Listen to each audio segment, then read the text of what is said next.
各位同学，大家上午好。然后占用大家课前5分钟的时间，跟大家说一下关于 transfer to PSU 的事情。就是如果大家对3+1项目感兴趣的话，准备大4一年去到 PSU 去读书，就可以就是我们现在报名时间。那在这之前呢 ，Let me introduce Miss Julia. She is the student coordinator of our PIN program. And she just arrived here on Monday, and she will spend another week here. So if you have any questions regarding to transfer to PSU, or you want to know more about the study life, and or want to practice your English, you can come to see Julia. Yeah. So Julia, want to say hello to Yes. Hi, everybody. Hello. So Rose just said that I will be here for 1 more week, okay? And if any of you would like to come and talk to me, you can just practice English, or if you have questions about studying in another country, please come, okay? I'll be here for 1 week, and I have little gifts for you if you come and visit me, something kind of cute, okay? Okay, thank you, Julia. 好，那现在我就跟大家简单介绍一下这个报名的时间节点，还有准备的材料。关于时间节点，我上学期记得跟大家说过。那么我们正式报名的时间呢是3月10号到31号，需要在线填一个表格。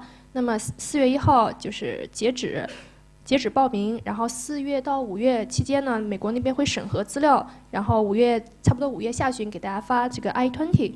然后6、7月份就可以去申请签证，然后9月份就可以去到 PSU 学习了，这是一个大致的时间线。那么准备的材料呢，主要是这几样。你们是大3的学生，所以需要准备5个学期的成绩单啊，就是大1的两个学期，大22个学期加上大3上半学期的成绩单。然后呢，再填一份移民申请表，还有资产证明。资产证明的话，就是如果资助人是父母，需要就是他目前的存款证明。换算到美元，差不多有5万美元这样一个数额，来证明你有足够的财力去支持这1年在 PSU 的学习。第4呢就是护照，护照的个人信息页。那么这是一个大概预估的去那边学习1年的一个费用，包含学费、住宿费、保险，还有在当地的伙食费，还有当地的住宿，这些都是我们预估的，差不多1年要花到5万美元左右。这个每个教室不一样，有的教室它显示不出来，但是没关系，我会把这个具体通知再发给到教学信息员。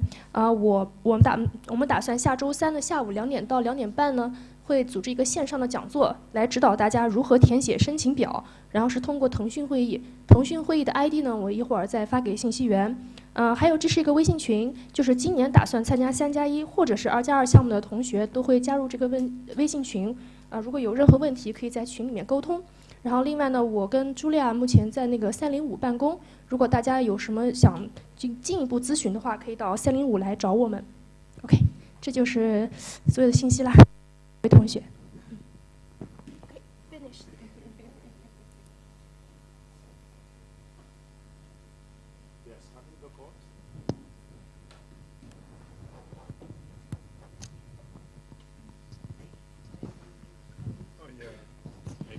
Scan the QR code. What? Did they want to scan the QR code of the last PPT? Okay. Right. Okay. We can give them some time. Okay.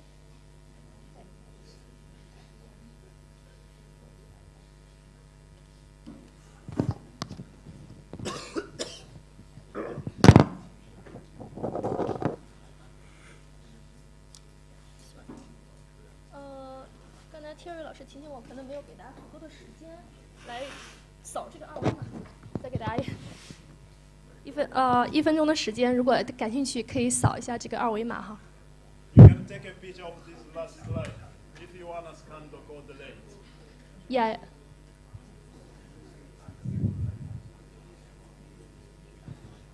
Thank you.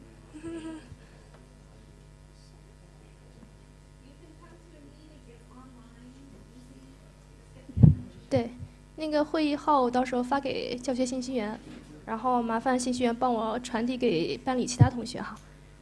OK， 那就结束了，好。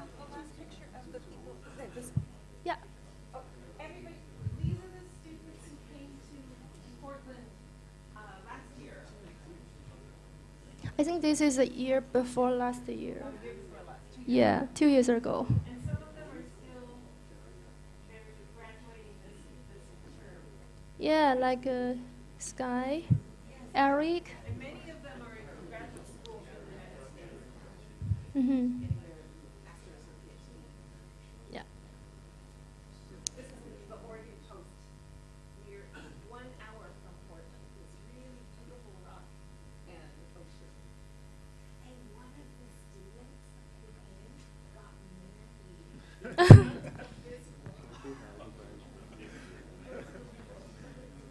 Yeah. A graduate student. Yeah, I remember when Linnea was here, we showed them the picture of the marriage and the wedding ceremony. Yeah.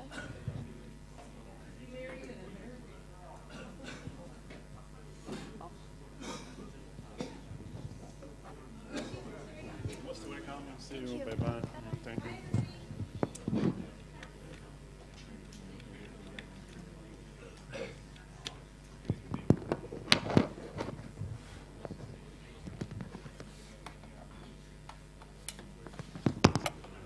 Okay, we're gonna resume our class, and if you have questions about transferring to PSU, feel free to see the teachers in room 305, okay? In the room 305, building 1. I wanted to say this about this course reference book. I know that some students like the Chinese book. It's good, but I highly recommend you to use English textbook. You know why? Because your exams, your quizzes will be in English. So it will be very difficult for you if you have learned in Chinese to answer the questions in English.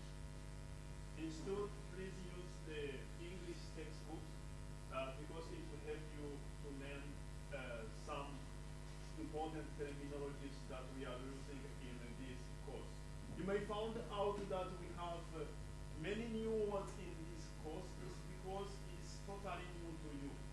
So this is common. You don't have to worry about it. Instead, look for the meaning in an English dictionary. So I recommend you to use English textbook instead of Chinese because your exam will be in English.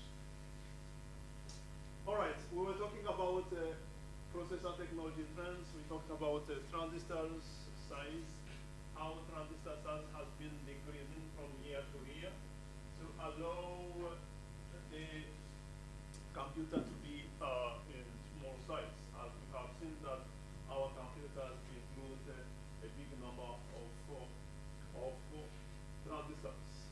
So Moore's law in GPU world.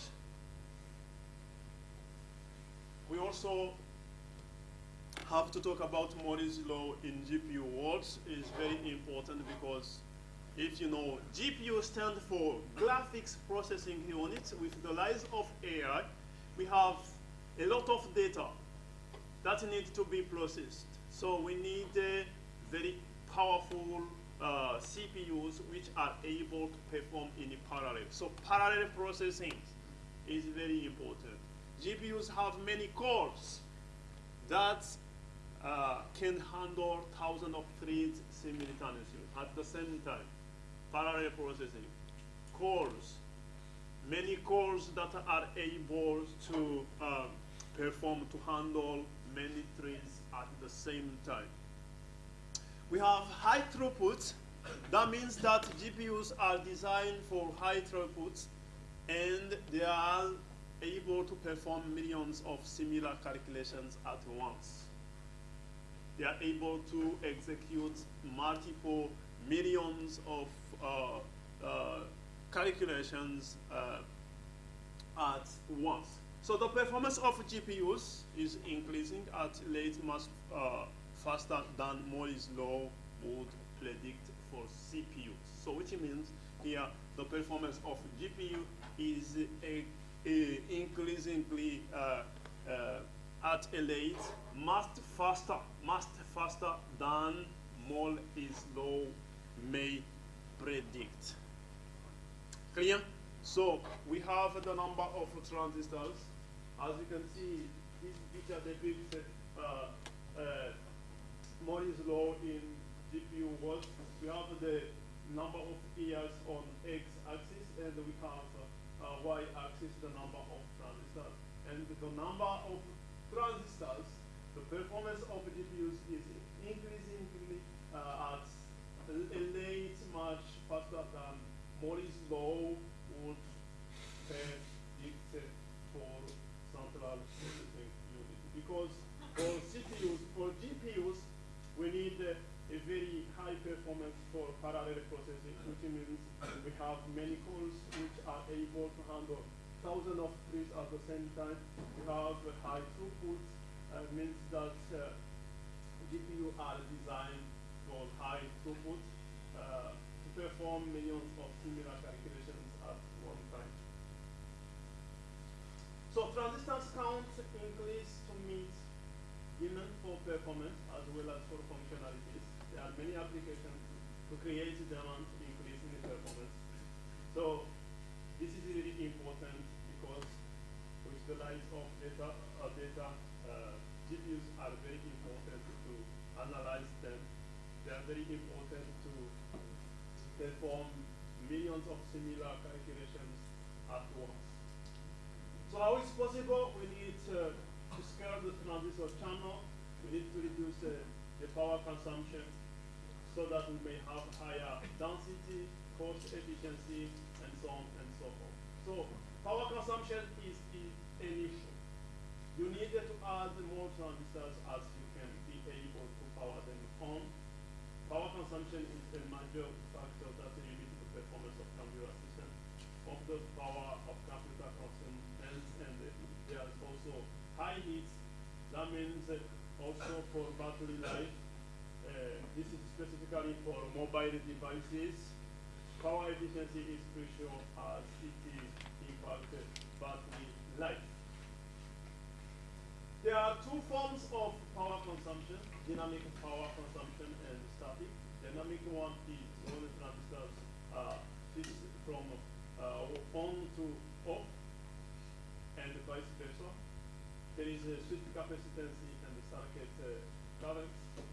We have static power, which we also call leakage, even when the transistors are not switching. So, dynamic power loss.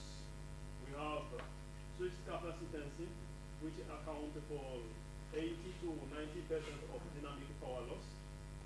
Energy is used in charging or dissipating capacitors at the output of the circuit. We have also short circuit current. This accounts for 10 to 15% of the dynamic power loss. How can we calculate switch capacitance power loss? It is given by this expression. We have P, which is equal to activity times capacitance, supply voltage to the power of 2. Then we have frequency. This is the expression to calculate switch capacitance power loss. An example, we have a digital circuit which has a clock frequency of 2 gigahertz and which operates at the voltage of 1.2 volt. We have 2 gigahertz. 2 gigahertz is what? Is what? Is a frequency of 2 gigahertz. Then we have it operates at a voltage of 1.2. That is V, 1.2 volts. And we have average switching capacitance of 10 picofarad. This is 10 picofarad. Then we have activity factor of 0.25.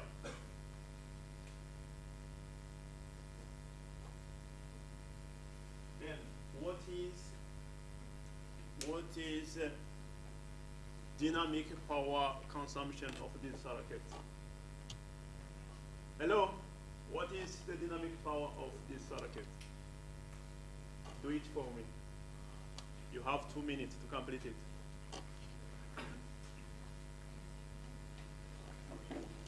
Zaima, do this.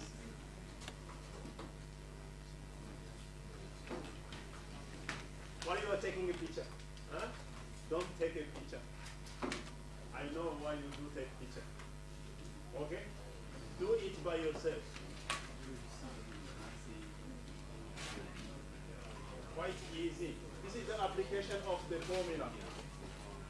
We have this formula. You need to apply this.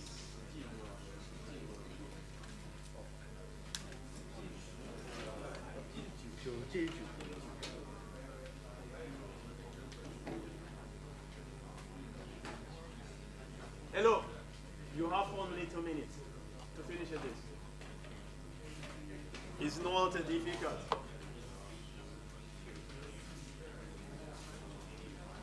Huh? Show me where you do. You calculate. If I ask you to submit it, will you submit your calculator? Huh?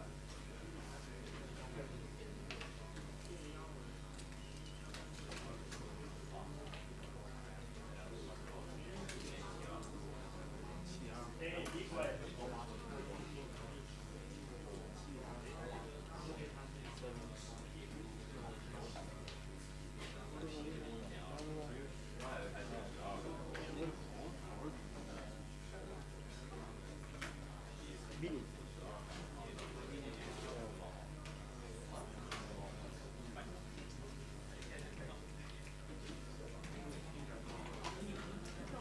Hey, I didn't ask you to talk. Instead, I asked you to do this. Okay?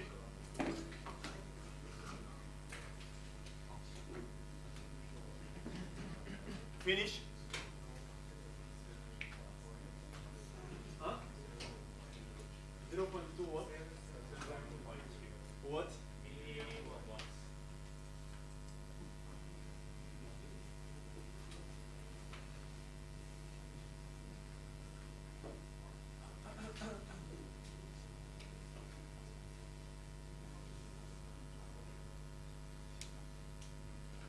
Clear for everybody? Is it clear for everybody? Huh? Any question?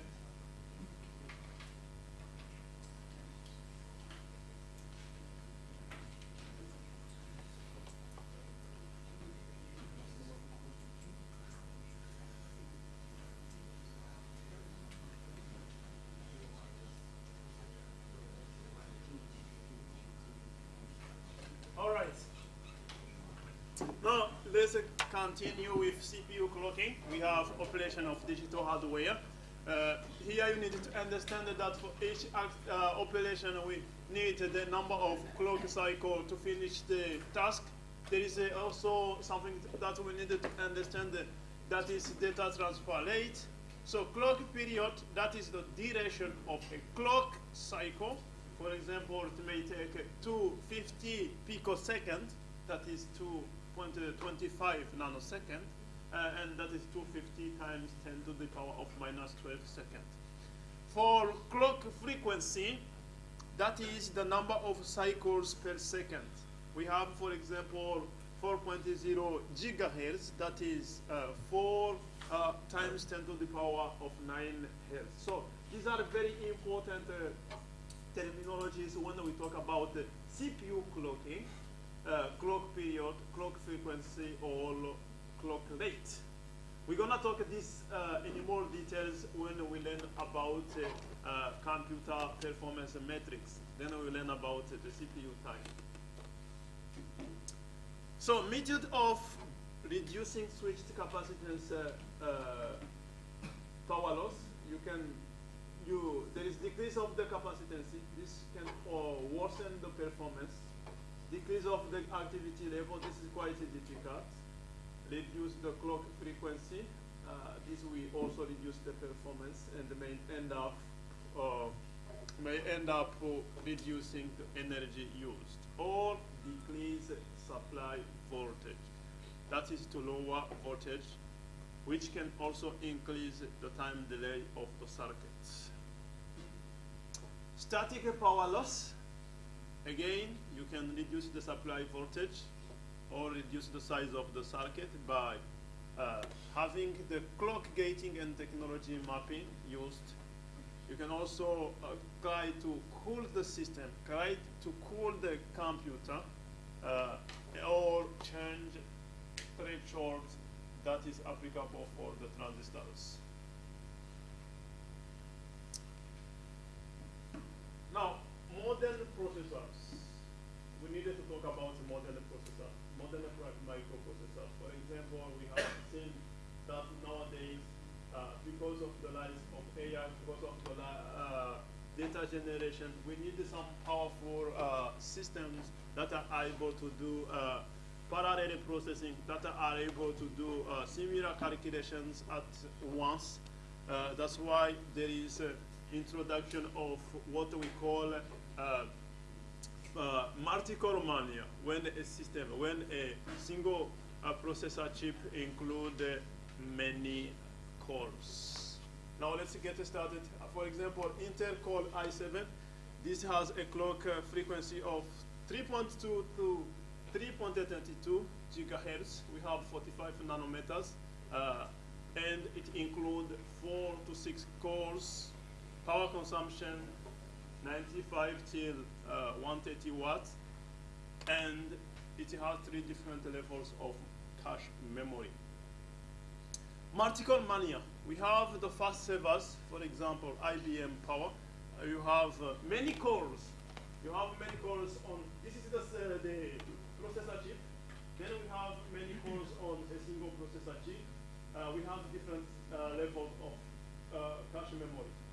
Then we have MD Anton X2, which was introduced in 2005. And again, we have many cores on a single processor chip. We have Intel Core Duo, which was introduced in 2006. We have this many cores on a single processor chip. So, why many cores on a single processor chip? How does it work? Hello, your attention. We have a single processor chip. That is what we have there. If we needed to add one more core on this single processor chip without changing the size of the chip, what will you do? Hello?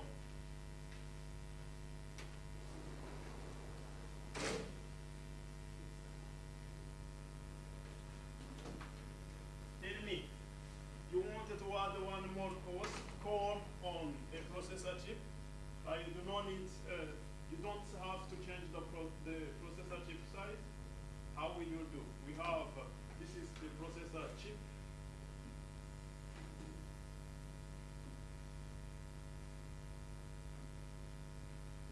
We have one core.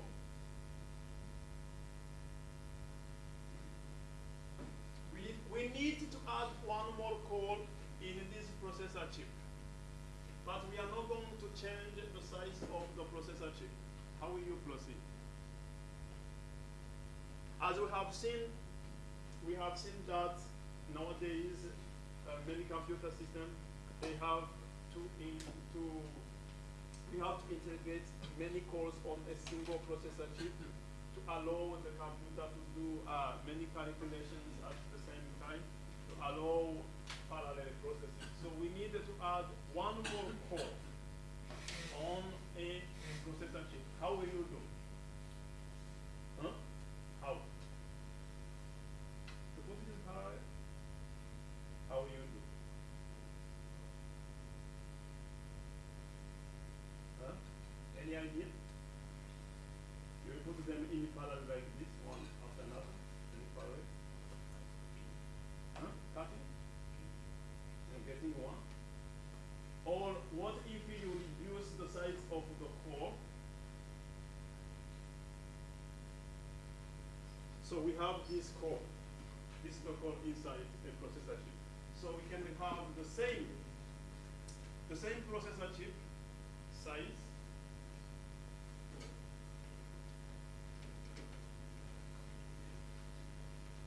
Okay.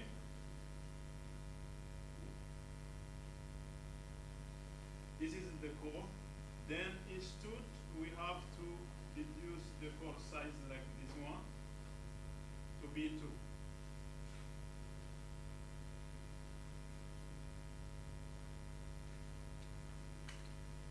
Call 1, call 2. We just reduce the size of the core. Okay? We keep the same processor chip, but instead we divide the size of the core into to have two cores in the same processor chip.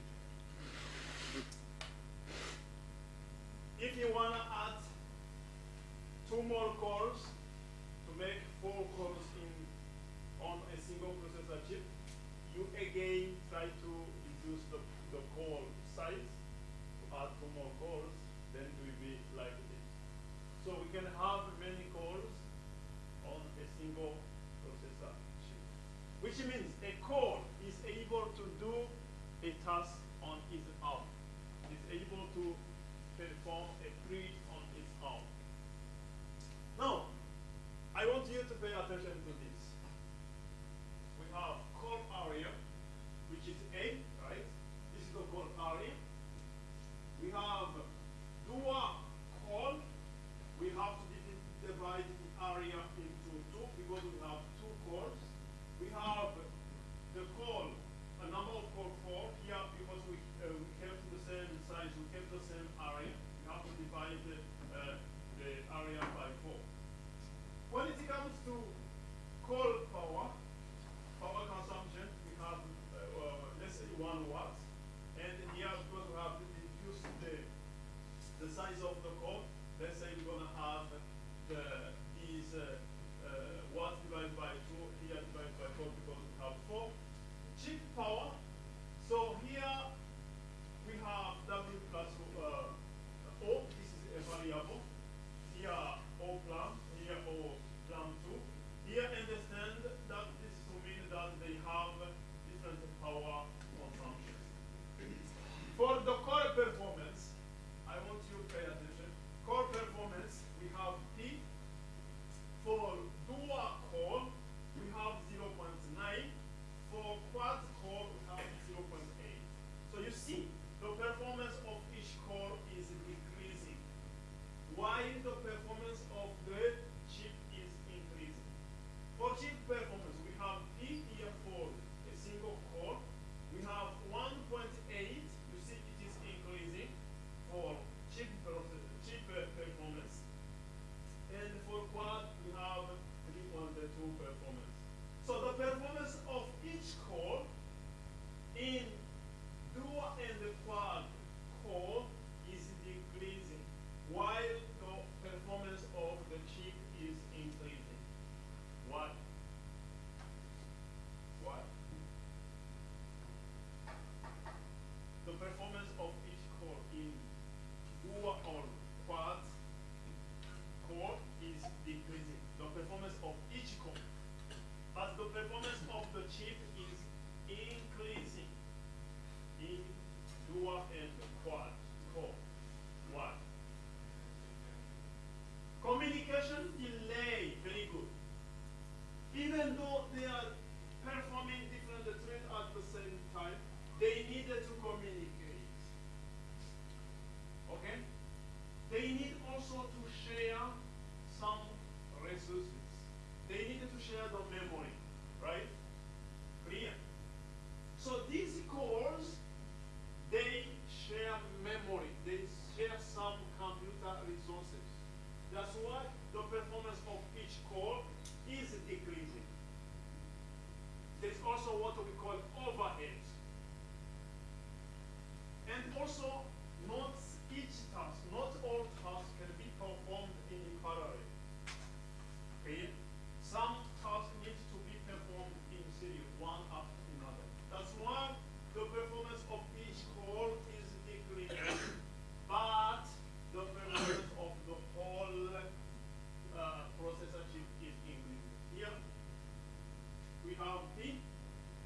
have 1.8p, it is increasing. We have 3.2p, it is also increasing. But here we have p is here we have the performance of each core because we have a single core, and here we have 0.9. It is decreasing. So how can we get the relationship with the performance and the number of the cores for Each core. Yeah. You say that if there are two cores will be 0.9p and four cores will be 0.8, and what's the relationship? This is just estimation to help you understand, because there is a communication between these two cores. The performance of each core is decreasing. This is just So estimation. it's just Yeah. lead us to remember. Yes. It is just to help you remember that in part or dual core, the performance of each core is decreasing because there is overhead communication. They also needed to share some computer resources. But the performance of the whole processor chip is increasing. For each it become low and for the total will become larger. Yes. Clear? Clear for everybody? Hello? Clear? Huh? Any question?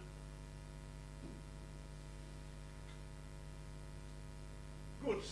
So there is overhead. That is the key answer. Why for this question, connotation core performance is P for the single chip, and core performance is 0.9 for dual chip, indicating that the performance of a dual system, a dual core, is 90% of the performance of a single chip system, while core performance is decreased in case of dual or quad core. So key answers: there is overhead in dual chip system, in dual chip core. There are additional overheads due to the communication between those two chips. There is also they have to share resources. In dual chip, for example, they have to share cache memory. They have also to share main memory. So which leads to a contention and a slight reduced in the performance, computer performance. So there is also what we call parallelism efficiency, which means not all tasks can be performed in parallel. Some tasks need to be done one after another. This will lead us to what we call Amada's law. I'm gonna give you a big picture of Amada's law, but we're gonna learn this in more details when we learn about computer performance metrics. So Amada's law, you see, we have if a fraction of program that can be done in parallel, then we have another fraction 1 minus f. This is another portion of the program which can only be done in serial. So we have to ignore cost of n cores, and also each core is much slower, as we have seen that there is overhead in communication. There is also resource that needed to be shared between cores. There is also parallel efficiency. That means that not all cores need to be, not all tasks need to be executed in parallel. So, design goal to improve the computer performance. Design goal that needs to be taken into consideration needs to minimize the execution time. We also need to make sure that we are dealing with the common errors while devising over optimization techniques. There are also more to reduce the CPU causes which large increase in EPIs.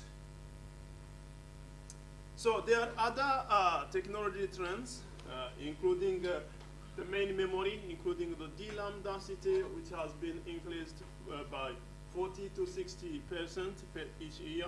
Latency, which has been reduced by 33% maybe in 10 years. Bandwidth improvement twice as fast as latency decreases. So these are some of important terminologies that you need to review: latency, bandwidth, throughput, DRAM density, to help you understand the rest of the course. Now, historical perspective.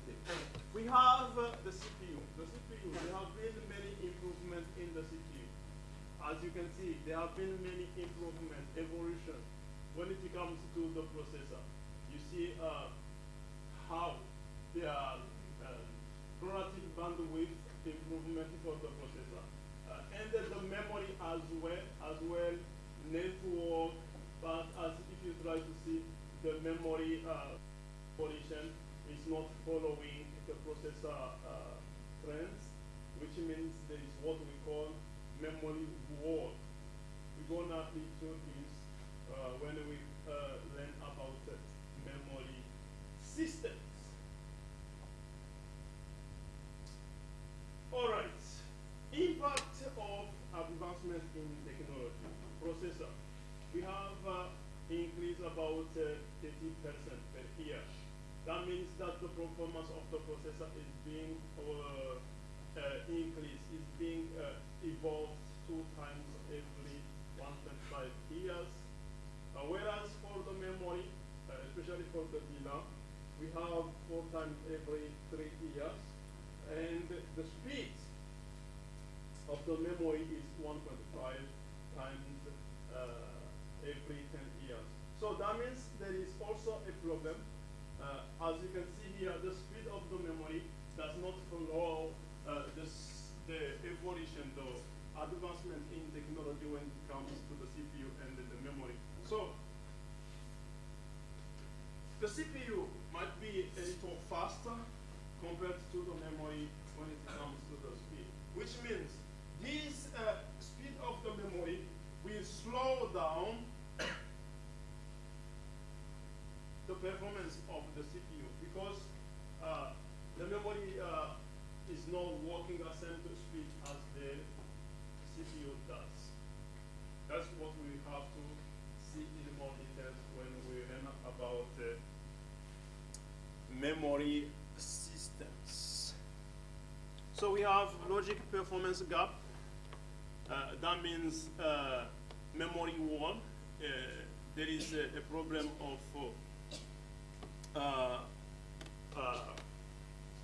system computer advancement when it comes to memory and the CPU. As we have seen, there are many advancements when it comes to the CPU, which means we have the CPU which can execute many instructions per second. But since the CPU needed to interact with the memory to fetch data or instruction, that means that the memory speed is not at the same level as the speed of the CPU.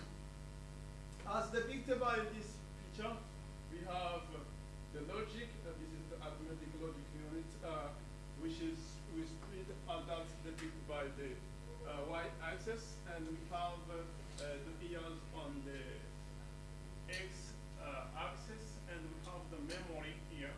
As you can see, there is a gap between these two computer performance, logic and the memory performance. There is a gap that needed to be solved to solve this issue of the memory war.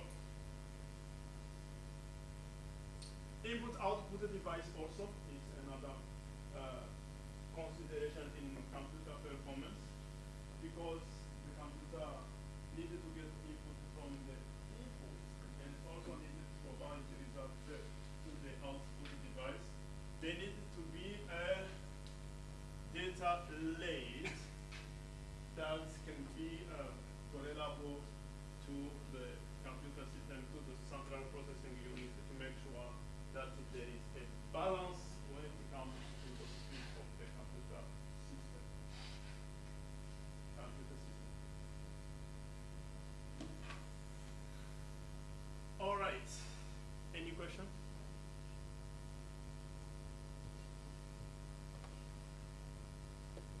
questions?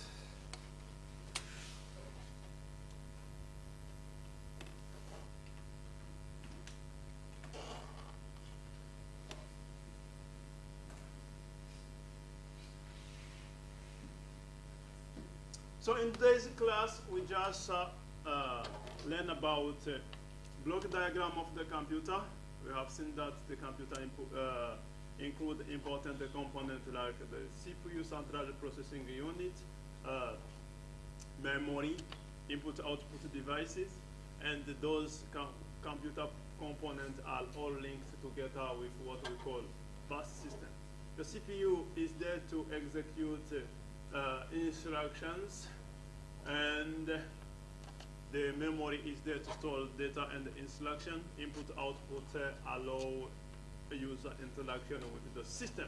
And we have seen that the CPU itself includes other important components, include the control unit, arithmetic logic unit, internal registers, as well as internal bus system to link all those components, computer components. We learned about two important computer architectures, including von Neumann architecture and Harvard architecture. We have seen that the von Neumann architecture includes the CPU, memory, and input-output devices, and a design that was introduced in 1965, and it has a problem of storing data and instruction in the same memory unit, which means the CPU cannot fetch data and instruction at the same time. To solve this issue, Harvard architecture was introduced. We learned also about Moore's law, which says that the number of transistors would double every 18 to 24 months, and we have done some exercises to understand what it does mean, and we just also learned about capacitance power loss. Questions?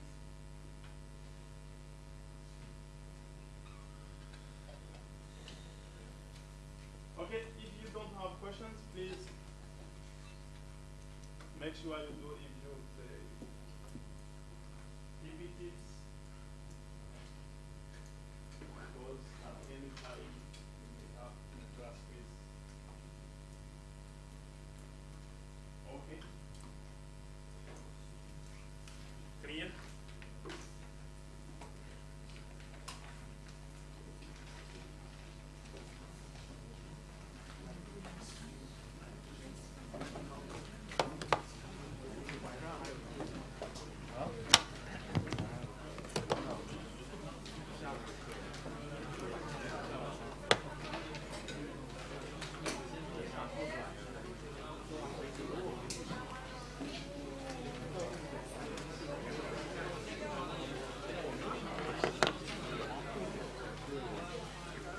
Hey, where are you leaving? I didn't tell you to leave.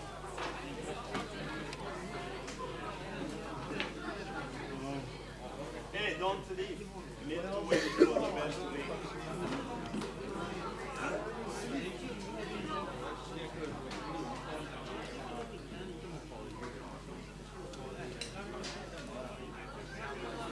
All right, see you next week.